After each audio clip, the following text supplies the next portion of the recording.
4 years ago today was the toughest conversation in my life. But before I break down how I got there and a little bit of my journey, I want to share the name of the book that was really a catalyst for change in my perspective, and it was called Find Your Why by Simon Sinek. January 20th, 2021 was finally the day for valve replacement. I had been diagnosed with a heart issue that had been monitored closely for 15 years, and I knew this day was imminent. However, I really never took care of myself like I should have. Upon learning about the necessity for surgery, a friend referred me a book about what to expect. My wife read it, but I really couldn't bring myself to just sit down and really know what was going to happen or what I was going to endure.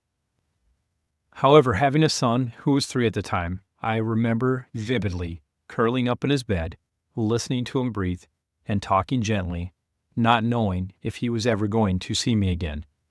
I cried until my wife said it was time to get ready, and she helped me from the room.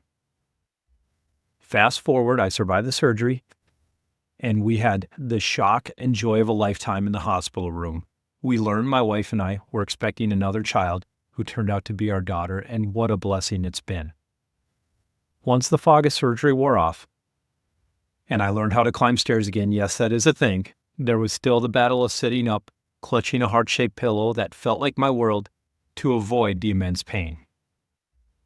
When that phase was hurdled, I fully engaged in rehab with wonderful people, and I noticed that they were struggling with simple tasks, some of it because they were older, but most of it because they had really gotten out of shape. At this point, I decided to commit to a new lifestyle, focused on mental and physical health, to do whatever it takes to be there for my kids and wife.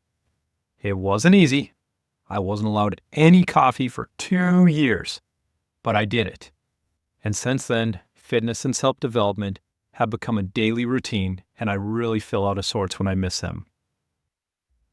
Yes, I do feel like it's easier since moving to Boise to make sure I get my fitness in, being it was 17 degrees here today and my friends in Fargo had negative 31. But either way, it still needs to be done. And now my why is, I'm a parent. And a phrase that has resonated with me recently is behavior is caught, not taught. And I need to be the example. I'm responsible for guiding my children through those first 20 years, being the steadfast support to lift them up when they fall. Every morning, I don't want to do the hard stuff. I step outside, look at the moon, and I think of my kids. I'm reminded daily, whenever there is silence or I'm trying to sleep, of this milestone day, as I live with the joyous noise of constant ticking indicating that I am still alive. The sound can make it difficult to sleep. However, the reassurance it provides my kids is beyond compare.